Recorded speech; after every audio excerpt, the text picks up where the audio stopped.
কোরবানি এলেই এক শ্রেণীর নাস্তিকরা গেলো গেলো রব তোলে এবং তারা কোরবানিকে বর্বরতা বলতে চায়। তাদেরকে কি বলবেন?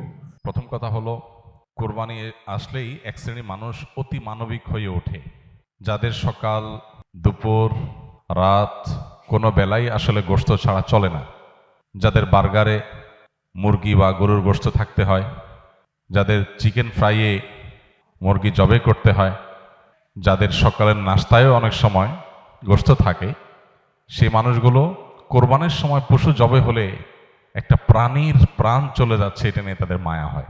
তাদের বার্গার চাবানোর সময় তাদের সে কথাটা মনে হয় না। এই জিনিসটা একেবারেই অনেক পুরাতন। আমাদের দেশে প্রতি বছর কোরবানি আসলে এই জিনিসটা আমাদের চোখে পড়ে। এই মানুষগুলোর জবাব দেওয়ার তো প্রয়োজন হয় না।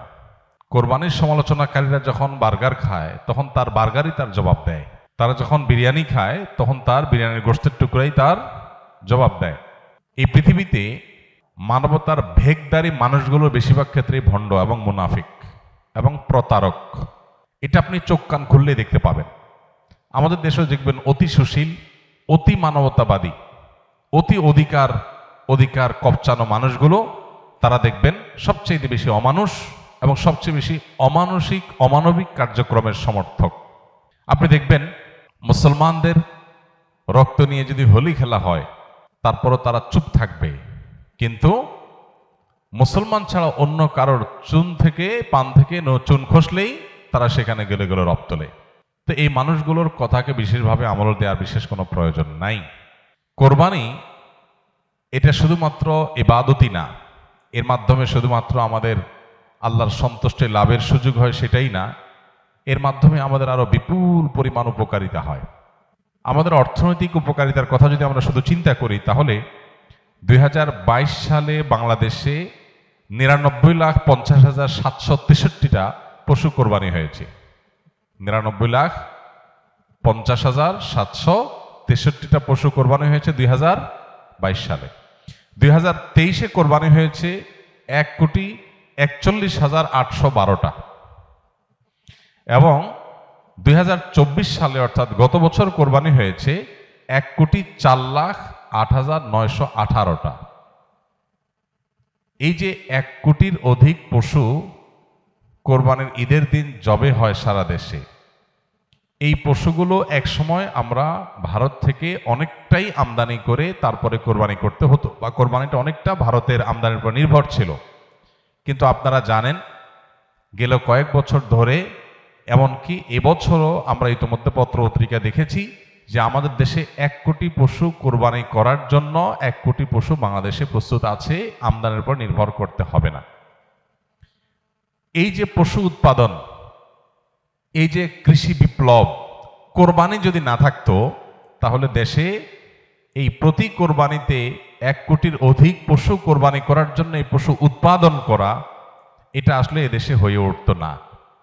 অতএব শুধুমাত্র এই একটা কারণে যারা ব্যক্তিগতভাবে হয়তো ইসলামকে দেখতে পারেন না বা নাস্তিক বা অন্য ধর্মের অনুসারী, তারা দেশের, আমাদের মতো গরিব দেশের অর্থনৈতিক উন্নতির প্রয়োজনে তারা কোরবানিকে সমর্থন না করার কোনো কারণ থাকতে পারে না। ডয়েচে ভেলের একটা রিপোর্ট কোরবানিকে ঘিরে তারা করেছিল বেশ আগে, সেখানে তারা দেখিয়েছিলেন যে কোরবানিকে ঘিরে, কোরবানির ঈদের এই মৌসুমকে ঘিরে বাংলাদেশে 1 লক্ষ কোটি টাকার লেনদেন হয়। কত টাকা? 1 লক্ষ কোটি টাকা। 1 লক্ষ কোটি টাকার লেনদেন হওয়া, এটা একটা দেশের অর্থনীতির জন্য, মাত্র কয়েকদিনের মধ্যে এই টাকার লেনদেন হওয়া একটা অর্থনীতির জন্য যে কত বিশাল একটা ব্যাপার সেটা বলার অপেক্ষা রাখে না। এদেশের বহু মানুষ গ্রামে গঞ্জে তারা তাদের পুষ্টির যে যোগান, আমিষের যে যোগান, সেটা তারা তাদের উপার্জন দিয়ে সবসময় করতে পারেন না।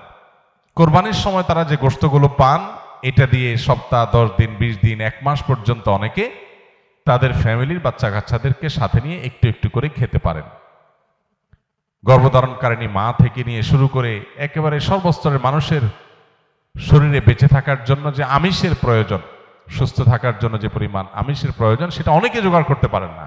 এই কোরবানি সারা দেশের ধনী গরিব সবার বাসায় আমিষের ব্যবস্থা করে। এটা না হলে বহু গরিব মানুষ সারা বছরে তারা আমিষের দেখাও হয়তো অনেকে সেভাবে পেত না।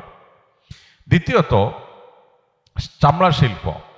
গতকালকে সম্ভবত পত্রিকায় দেখেছি যে সম্ভবত বাণিজ্য উপদেষ্টার বরাতে এটা নিউজ হয়েছে যে কয়েক লক্ষ মেট্রিক টন লবণ সরকার মাদ্রাসাগুলোকে দিতে চায় চামড়া সংরক্ষণ করবার জন্য। চামড়া শিল্প, এই চামড়া শিল্প দিয়ে একটা দেশ অনেক দূর এগিয়ে যেতে পারে এটা যথাযথ ব্যবস্থাপনার মাধ্যমে। 1 কোটি পশু যদি কোরবানি হয় মাত্র ঈদের একটা দিনে বা 2-3 দিনে, তাহলে সেক্ষেত্রে এই 1 কোটি পশুর চামড়া দিয়ে কত কিছু না করা সম্ভব শুধু এটার সঠিক ব্যবস্থাপনা করা গেলে।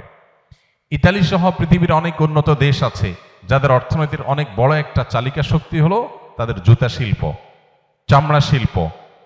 তো সেটার একটা বিরাট সম্ভাবনার দুয়ার উন্মোচন করে এই কোরবানি।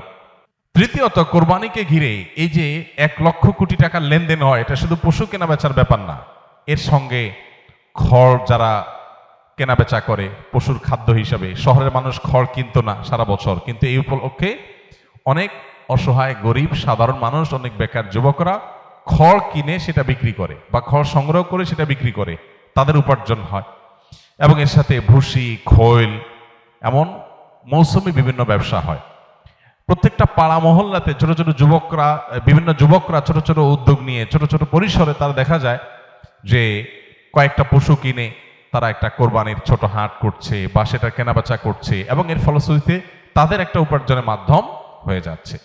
ঠিক একইভাবে গোশত কাটার জন্য আপনার কামার যারা, এই কামারদের সারা বছরে সবচেয়ে বেশি ব্যবসা হয়, সবচেয়ে বেশি কেনাবেচা হয়, কাজ পায় তারা কোরবানির মৌসুমে।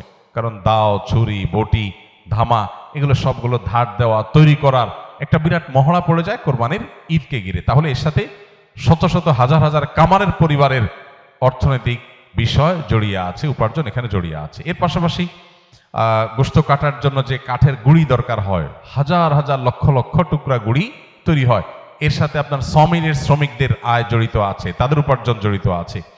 এইভাবে যদি আমরা একটু খেয়াল করি তাহলে দেখব যে শত শত হাজারো আইটেমের আপনার উপকারিতা, সুফল এটা কোরবানি থেকে আমরা পাই। অতএব আমরা যদি একটু খেয়াল করে দেখব এইভাবে বহুবিধ উপকারিতা কোরবানির মাধ্যমে আমরা পেয়ে থাকি। বিধায় কোরবানির এই ইবাদতটিকে মুসলমান হিসাবে আমরা এটাকে ইবাদত হিসাবেই দেখব।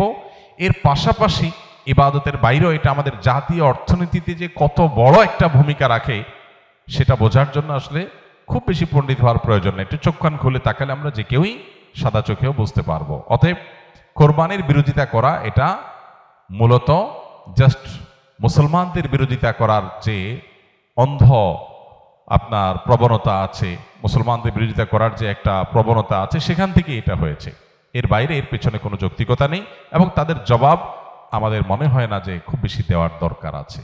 অতএব কোরবানির ইবাদত যত বেশি সম্পাদন হবে, যত বেশি এটা বাস্তবায়ন হবে, তত বেশি আমরা অর্থনৈতিকভাবে এগিয়ে যাব, তত বেশি এর সুফল সমাজ ভোগ করতে থাকবে ইনশাআল্লাহ।